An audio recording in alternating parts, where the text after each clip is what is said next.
ओम नमो भगवते वासुदेवाय नमः। महाभारत में कुंती पुत्र कर्ण को अधिरथ और राधा ने पाला था। वह बालक गंगा में बहता हुआ एक किनारे से जा लगा। उस किनारे पर ही धृतराष्ट्र के सारथी अधिरथ अपने अश्व को जल पिला रहे थे। उनकी दृष्टि मंजूषा में रखे इस शिशु पर पड़ी। अधिरथ ने उस बालक को उठा लिया और अपने घर ले गए। अधिरथ निसंतान थे। अधिरथ की पत्नी का नाम राधा था। राधा ने उस बालक को अपने पुत्र के समान पालन किया। उस बालक के कान बहुत ही सुंदर थे, इसलिए उनका नाम कर्ण रखा गया।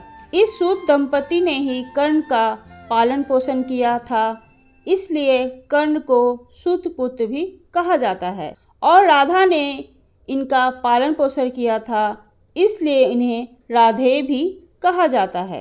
कर्ण की दो पत्नियां थी, दोनों ही बहुत ही सुंदर थी। अंग देश के राजा कर्ण की पहली पत्नी का नाम वृषाली था। वृषाली से उनको वृषसेन, सुसेन, वृषकेत नामक 3 पुत्र हुए। वृषाली दुर्योधन के रथ के सारथी सत्यसेन की बहन थी।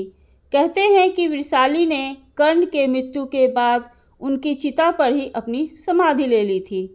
वह बहुत ही चरित्रवान और पतिव्रता थी।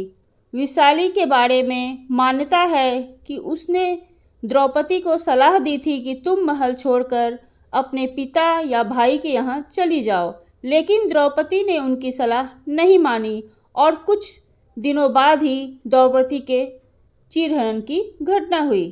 कर्ण की दूसरी पत्नी सुप्रिया थी। यह दुर्योधन की पत्नी भानुमति की अच्छी सहेली थी। दूसरी पत्नी सुप्रिया से चित्रसेन, सुशर्मा, प्रसेन, भानुसेन नामक 3 पुत्र मिले। माना जाता है कि सुप्रिया को ही पद्मावती भी कहा जाता है। तो ये थी कर्ण की दोनों पत्नियां, वृषाली और सुप्रिया।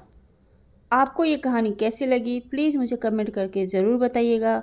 और ऐसे ही रोचक और धार्मिक कहानियों को सुनने के लिए प्लीज़ आप मेरे चैनल को लाइक कीजिए, सब्सक्राइब कीजिए और हाँ, बेल आइकॉन ज़रूर दबा दीजिएगा, जिससे कि मेरी नई वीडियो तुरंत आपके पास पहुंच सके। ओम नमो भगवते वासुदेवाय नमः।